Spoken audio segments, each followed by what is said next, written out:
I think it's time for an update. What do y'all think? Things have happened, and yeah.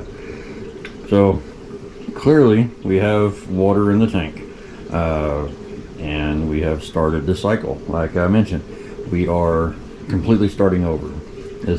Everything's brand new. I'm not going to purposely use the other tank to seed this tank.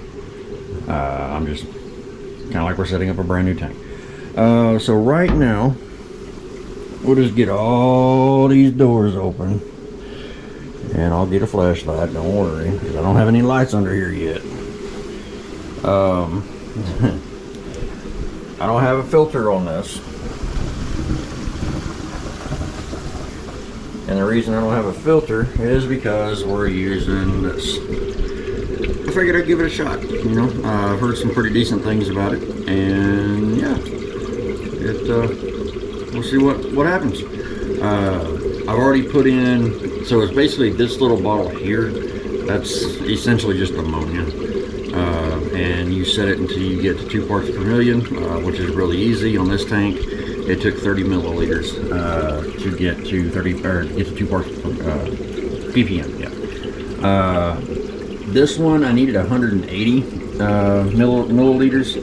These are 125 each, but you can overdose this up to 5 times. So this is just nitrifying bacteria, essentially. So I just put both bottles in there.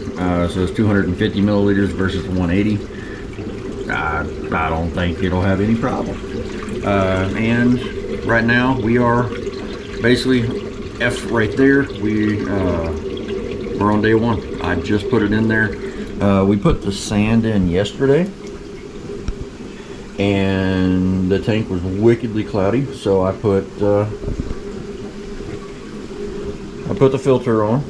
This is actually quite a bit of filter, but it was filtering out all of the sand. Let me pull this bag over here. Boy, this thing's got some gravity in her. So that's what we're using. If you can kind of see. And what I have to say about this particular bag, there's the learn more if you want to scan that QR code. The particle size is like perfect. Everything about every particle in this sand is the perfect size, in my opinion, for a reef tank. If you want something like gobies, sand sifting starfish, Nacerius, stuff like that, it's perfect. It's I believe 1 to 2 millimeter is the size.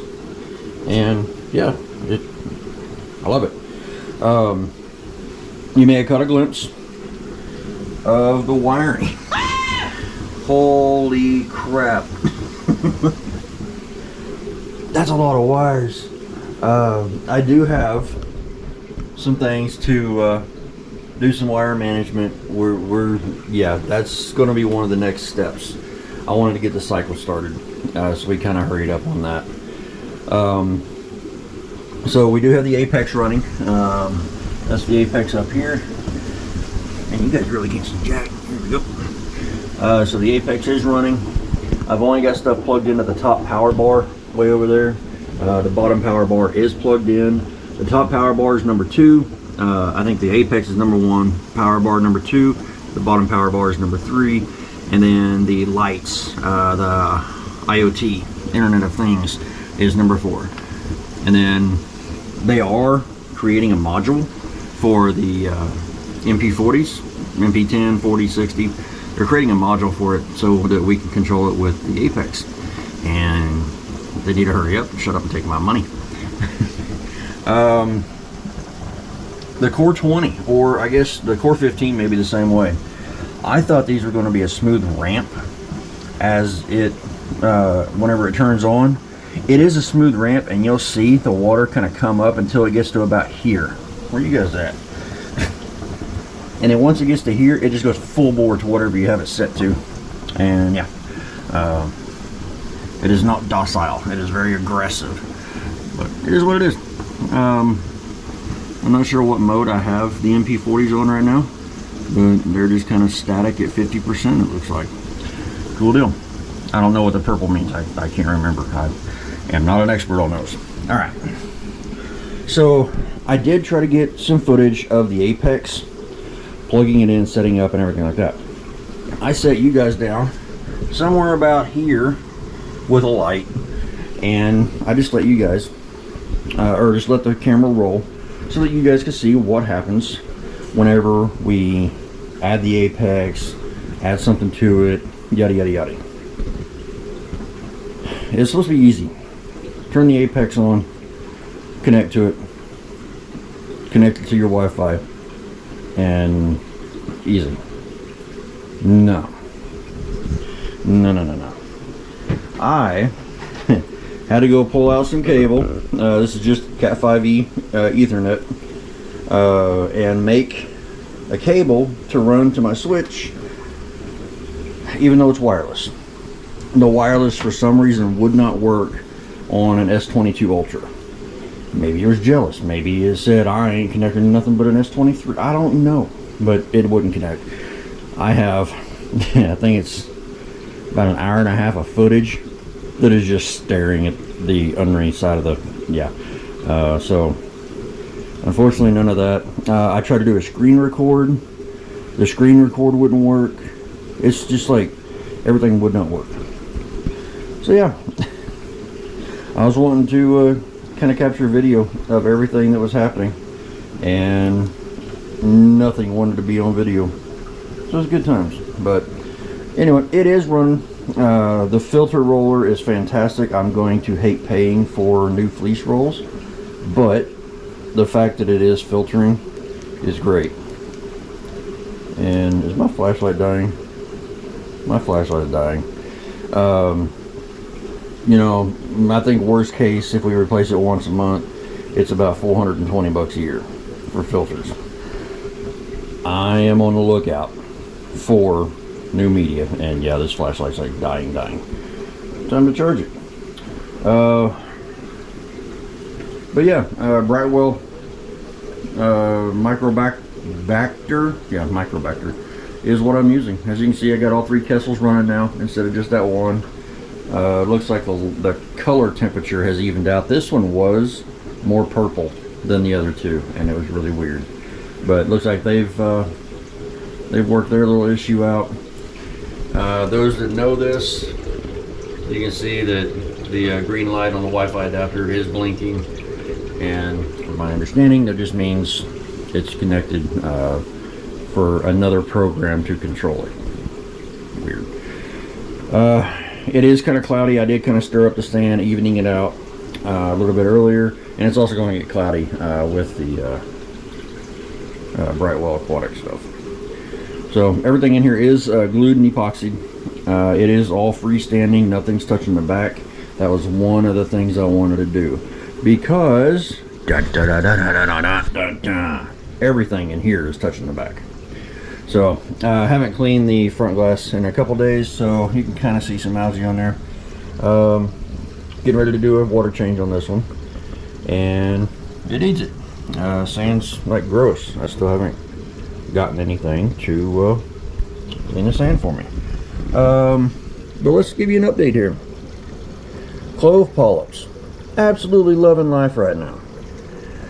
Monty, you can see a little bit of green right down there. Monty doing great. That green Monty back there doing great. All the acans loving life. These are starting to come back slowly, but they are coming back.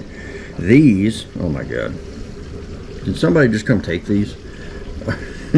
They're growing faster than I thought zoanthus could grow. Hammer is doing hammer things. I mean, I counted this bunch, and then where you at? This bunch right here, and I hit 50 heads. We still have all of this, all of this, and then all of this. So I think I might be in the 150-200 head range.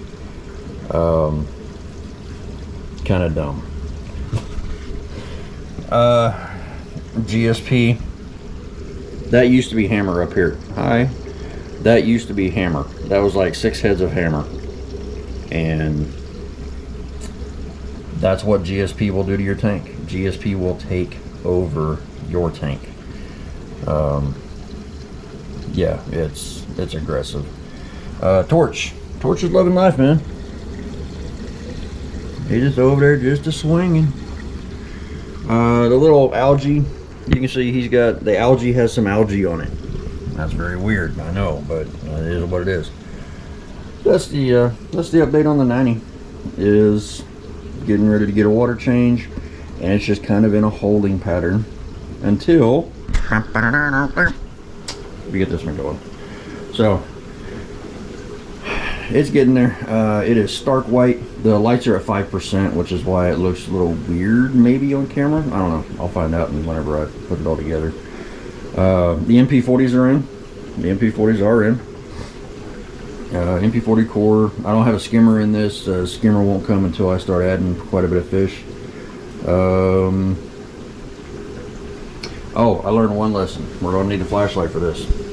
Alright, so I am using the Inkbird heater controller. We turn, to do some stuff with a rock, we turn the lights off. Or no, we turn the water off so that I can see through the top. And as you can see, it's trying to pull a vortex. Yeah. These probes, it's got 2 probes for redundancy. We're in this chamber over here. The heater's over here. I forgot to turn the heater off. This chamber's cooling down. This chamber, it was about 85, 90 degrees. Might have been a little bit warmer. Not good. So, lesson learned, put your probes where your heater is, just in case.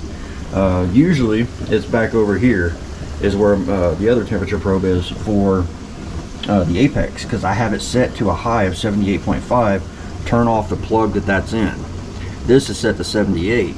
So we got that one. You got double relay redundancy, double temperature probe redundancy.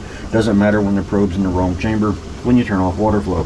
And then because the other probe was over here, it didn't sense this either, so the Apex didn't know to turn it off. So yeah, human ignorance can trump all the little fun things that you can put on an aquarium. So anyway, guys, I'll keep you posted on what the test readings and everything are for the what is it called? The cycle. Wow, I need more coffee. I just woke up like an hour and a half ago. Anyway, I do appreciate you guys for watching. Hope you guys stick around to see what happens with this tank, and let me know what you think of the rockscape. It's very basic, but I want it open. I didn't want a wall of rock like I've had in every aquarium. I wanted freestanding. I wanted nothing touching the back glass. So that's what this is. Appreciate you guys watching.